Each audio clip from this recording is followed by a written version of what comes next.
When I was 14, my family moved into a quiet neighborhood, the kind of place where nothing bad ever seemed to happen.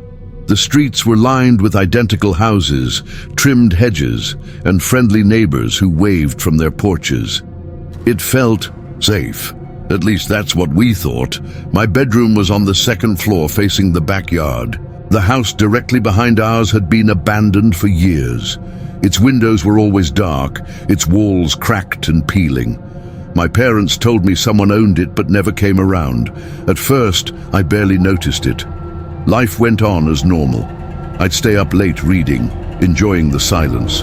But then, something changed. It started with a feeling, that creeping sensation up your spine when you just know you're being watched. I brushed it off, told myself it was just my imagination, but the feeling didn't go away. Every night, at the same time, I felt it, like a pair of invisible eyes locked onto me, studying me. Then, one night, I finally saw him. It was past midnight.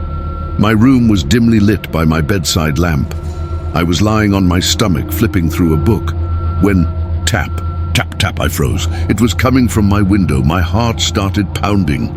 My window was on the second floor. Slowly I turned my head, and that's when I saw him, a man, standing outside my window. But that wasn't possible. There was no balcony, no ledge, no ladder. He was just standing there. His face was unnaturally pale, stretched into a wide, toothy grin. His eyes were dark and empty. And then he tilted his head, like he knew I was terrified, like he was enjoying it. A cold sweat broke out on my skin. My hands clenched into fists under my blanket. My body screamed at me to run, but I couldn't move. Then he raised a hand and pressed it against the glass, a long, bony hand with fingers that stretched just a little too far. I wanted to scream. I wanted to bolt from my bed, race down the stairs and wake my parents, but I was paralyzed. I shut my eyes tight, counting in my head. 1, 2, 3. When I opened them, he was gone. No sound, no shadow, nothing. I lay there, heart hammering, until morning.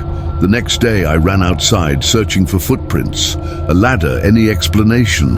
There was nothing, no disturbed grass, no marks, no signs that anyone had been there at all. But then I saw it on the glass, a handprint, smeared in something dark and greasy, and it was too high for any normal person to reach. That night I closed my blinds. I never opened them again, but the story doesn't end there, because a week later, it happened again. I was in bed, covers pulled up to my chin, staring at the closed blinds, trying to convince myself I was imagining things. And then, tap, tap, tap. Louder this time, more insistent. I clenched my teeth, willing myself not to look. But then I heard something even worse, a sound that shouldn't have been possible. The soft creak of my window sliding open. I sat bolt upright, my heart in my throat. My blinds were still down, but the air in my room was suddenly colder. I couldn't move. I couldn't breathe. And then the blinds shifted. Something was behind them. I grabbed my phone, fingers shaking, and turned on the flashlight. The room, flooded with light, and the shadow behind the blinds disappeared. The window was closed, locked, but the air still felt wrong, like someone had been there, just seconds before. The next morning, I told my parents. They laughed it off. Just a nightmare, they said. But I knew better. I started sleeping with the lights on. I refused to be in my room after dark. Weeks passed and nothing happened. The silence should have been comforting, but it wasn't, because the feeling never went away, the feeling of being watched. Then, one night, I woke up to the sound of my closet creaking open. I hadn't heard the taps on the window this time, but something was inside my room. I didn't move. I didn't breathe. The darkness in the corner of my room felt deeper, and then I heard it, breathing, slow, deep, just inches from my bed. I squeezed my eyes shut, gripping the blanket so tightly my fingers ached. And then my bedroom door swung. Open, the hallway light flooded in, and the presence, it was gone. My dad was standing there, rubbing his eyes. "Why are you up?" he mumbled. I couldn't answer. He shook his head and turned to leave, but then he paused and looked at my window. His face paled. "What the hell?" he whispered. I followed his gaze, and there, on the glass, clear as day, was the handprint. Bigger than before, darker, smudged as if whoever or whatever left it had pressed its face against the glass. Looking inside, I never slept in that room again, and to this day, I still wonder, how did he get up there? And more importantly, did he ever come inside? I grew up in an old house, the kind with creaky wooden floors, drafty hallways, and doors that seemed to open and close on their own. It had character, my parents said. But I hated it, especially the basement door. It was always locked. Always. I didn't know why, and my parents never explained. They didn't even like talking about it, but at night, I'd hear things. Soft scraping sounds, like something was moving down there. I told myself it was just the house settling. That's what people always say, right? Old houses make noises, but deep down I knew better. One night I woke up thirsty. The house was dead silent except for the hum of the fridge downstairs. As I walked past the basement door, something felt wrong.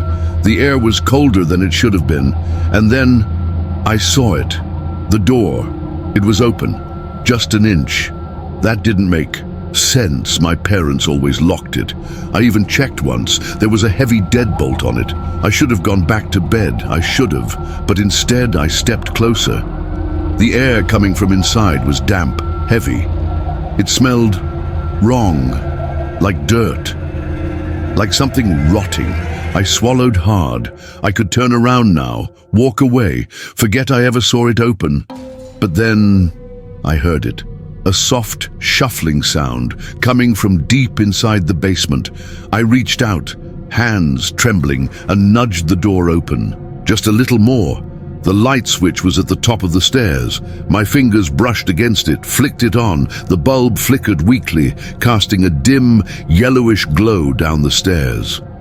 For a second, I saw nothing, just an old wooden staircase leading into darkness, and then something moved, a shape, low to the ground. I stepped back, my breath catching in my throat. Then a hand shot up, long, bony, wrong. It grasped the edge of the top step. I stumbled backward, my legs like jelly. Then I heard it, fast, uneven footsteps rushing up the stairs. Slammed the door shut, throwing my full weight against it. My hands fumbled for the lock. I could feel it, something on the other side, pressing against the door. Breathing, I locked it, bolted it shut. And then silence. My heart was pounding so hard, I thought I might pass out. I stood there, waiting, nothing. No footsteps retreating, no sounds at all. I ran to my parents' room, gasping for air. My dad got up, confused. When I told him what happened, he didn't react the way I expected. He didn't tell me it was just my imagination. He didn't check the basement. Instead, he went to the garage and came back with a hammer and nails. Without a word, he nailed the basement door shut.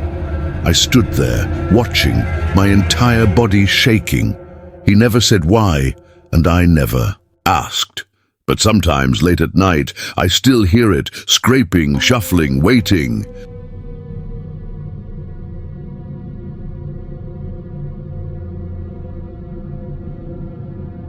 I used to work late shifts, driving home at 3 a.m. every night. My route took me through a long stretch of empty road, no streetlights, no houses, just endless darkness. I'd driven that route 100 times. It never felt wrong. Until that night, I saw her standing on the side of the road, a woman wearing a light blue dress. She wasn't waving, she wasn't moving, she was just standing there. Her long, dark hair hung over her face. She looked lost. I slowed down, rolled down the window just a little. "Do you need a ride?" I asked. She didn't answer, she didn't even look at me, she just nodded once. Something in my gut told me to drive away, but I didn't. I unlocked the door. She got in. The air inside the car immediately felt colder. I glanced at her through the mirror. Her hands were folded neatly on her lap. She was staring straight ahead. She smelled strange, like wet earth, old flowers. I tried making conversation. "Where are you headed?" Silence. I licked my lips. "Are you okay?" Nothing. I glanced at the mirror again, and my stomach dropped. She was closer than before, but she hadn't moved, right? I forced myself to keep driving. My hands were gripping the wheel too tight. The road stretched on endlessly. I just needed to get to the next town, drop her off. Then she spoke. Her voice was wrong, like a whisper from far away. "You took the wrong road." I felt cold all over. "What?" I whispered. She didn't answer. I glanced at the mirror again. She was gone. I slammed the brakes, my breath coming in short gasps. The passenger seat was empty, but the door was still open, swinging slightly, like someone had just stepped out. I hit the gas. Didn't look back. The next morning, I told my co-worker. What happened? He turned pale. "That road?" he whispered. "That's where they found her." My stomach twisted. "Found who?" "A woman in a blue dress," he said. "She died there, in a hit and run, 10 years ago. I never took that route again.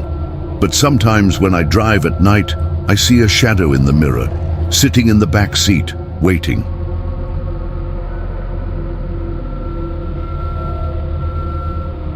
You ever feel like someone's watching you, like there's something just out of sight? Maybe it's nothing, maybe it's just your mind playing tricks, or maybe it's waiting. For the moment, you let your guard down, because that's when it finds you. Sleep well, if you can.